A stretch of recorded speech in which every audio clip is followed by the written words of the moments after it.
Hello दोस्तों, एक बार फिर से स्वागत है आपका आपके अपने यूट्यूब चैनल द मोटिवेशनल गुरु पवन कुमार गुप्ता पर।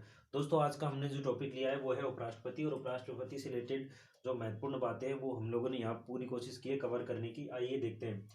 सबसे पहले आता है अनुच्छेद 63 कहता है कि भारत में एक उपराष्ट्रपति होगा। अनुच्छेद 64 कहता है उपराष्ट्रपति राज्यसभा का सदस्य नहीं होता है। तो ये ध्यान रखना है कि ये कई बार ये क्वेश्चन पूछा जाता है, ऐसा कौन सा व्यक्ति है जो सदन का सदस्य नहीं होने के बावजूद अध्यक्ष होता है, तो वो आपका उपराष्ट्रपति है। उपराष्ट्रपति राज्यसभा का सदस्य नहीं होता है, अतः उसे मतदान देने का अधिकार नहीं है, किंतु राज्यसभा के पदेन सभापति के रूप में निर्णायक मत देने का अधिकार है। कहने का मतलब सामान्य परिस्थितियों में वोट देने का अधिकार नहीं है, लेकिन अगर वोट बराबर हो जाते हैं किसी बिंदु पर तो निर्णायक मत देने का अधिकार राज्यसभा के पदेन सभापति के रूप में उपराष्ट्रपति को होता है। अनुच्छेद 71 के अंतर्गत उपराष्ट्रपति के पुनर्निर्वाचित निर्वाचन को अवैध अगर घोषित कर भी दिया जाए तो भी उसके पद की शक्तियों के प्रयोग में किए गए कार्य अमान्य नहीं होंगे, यानी वो मान्य होंगे। नॉट कुछ महत्वपूर्ण बातें जो यहाँ पर लिखी गई वो देखते हैं। राष्ट्रपति की अनुपस्थिति में उपराष्ट्रपति अस्थायी रूप से राष्ट्रपति के पद को धारण करता है, यानी कार्यवाहक राष्ट्रपति बनता है, जिसकी अवधि 6 माह तक होती है। यानी राष्ट्रपति की या तो अकाल मृत्यु हो जाए या पद से अगर वो रिजाइन दे दे या फिर उसका जो है महाभियोग प्रक्रिया के द्वारा पद से हटा दिया जाए, ऐसी स्थिति में उपराष्ट्रपति राष्ट्रपति के रूप में कार्यवाहक राष्ट्रपति के रूप में कार्य करेगा, जिसकी अवधि 6 माह की होगी। जब भी उपराष्ट्रपति कार्यवाहक राष्ट्रपति के रूप में कार्य करता है तो ऐसी स्थिति में वह राज्यसभा का सभापति नहीं होता है। तो राज्यसभा का सभापति उस स्थिति में कौन होगा? जो राज्यसभा का उपसभापति होता है वो राज्यसभा के सभापति के रूप में कार्य करेगा।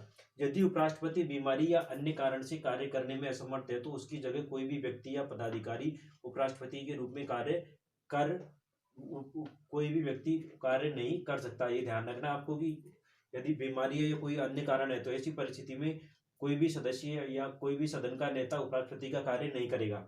डॉक्टर सर्वपल्ली राधाकृष्णन भारत के राष्ट्रपति जो दूसरे नंबर के राष्ट्रपति बने, ये 13 मई 1962 से 13 मई 1967 के राष्ट्रपति बनने से पूर्व 2 बार उपराष्ट्रपति रहे। तो ये ध्यान रखना आपको कि डॉक्टर सर्वपल्ली राधाकृष्णन भारत के राष्ट्रपति बनने से पूर्व 2 बार उपराष्ट्रपति अपने पद पर रह चुके थे।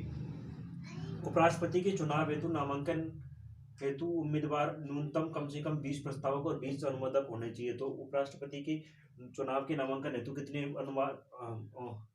प्रस्तावक और अनुमोदक चाहिए? 20 प्रस्तावक और 20 अनुमोदक। नेक्स्ट है उपराष्ट्रपति के उम्मीदवार को 15,000 रुपये जमानत राशि जमा करवानी चाहिए। योग्यता की अगर अपन बात करें तो योग्यता जो है उपराष्ट्रपति की योग्यताओं के अंतर्गत आता है। वह भारत का नागरिक होना चाहिए, 35 साल की उम्र है वो पूरी हो जानी चाहिए, राज्यसभा का सदस्य होना चाहिए, पागल या दिवालिया नहीं होना चाहिए और किसी लाभ के पद पर कार्य नहीं करना चाहिए। ये सब उपराष्ट्रपति के लिए योग्यताएं होती है। अगला आता है त्यागपत्र। त्यागपत्र की अगर अपन बात करें तो उपराष्ट्रपति त्यागपत्र हो या शपथ हो, दोनों राष्ट्रपति के हाथों में होता है। यानी राष्ट्रपति को उपराष्ट्रपति अपना त्यागपत्र देता है और शपथ की बात अनुच्छेद 69 के तहत राष्ट्रपति ही उपराष्ट्रपति को शपथ दिलवाता है।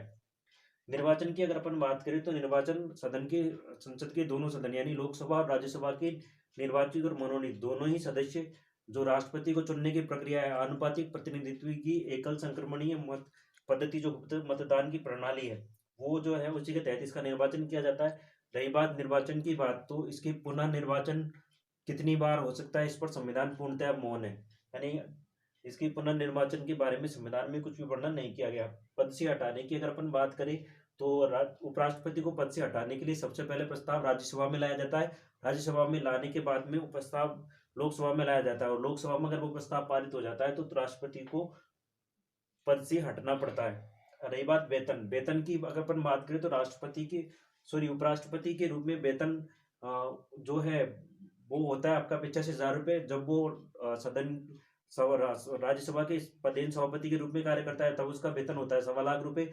और जब राष्ट्रपति के रूप में यानी कार्यवाहक राष्ट्रपति के रूप में एक उपराष्ट्रपति काम करता है तब उसकी जो वेतन है वो 1.5 लाख रुपया होता है। नेक्स्ट अगर अपन बात करें कार्यकाल की तो कार्यकाल सामान्य रूप से उपराष्ट्रपति का 5 वर्ष के लिए होता है। तो ये एक छोटा सा टॉपिक और ये छोटी सी बातें, ये महत्वपूर्ण बिंदु जो हम लोगों ने यहाँ कवर किए। मैं एक साइड उठ जाता हूँ, आप चाहो तो इसका स्क्रीनशॉट ले लीजिए। और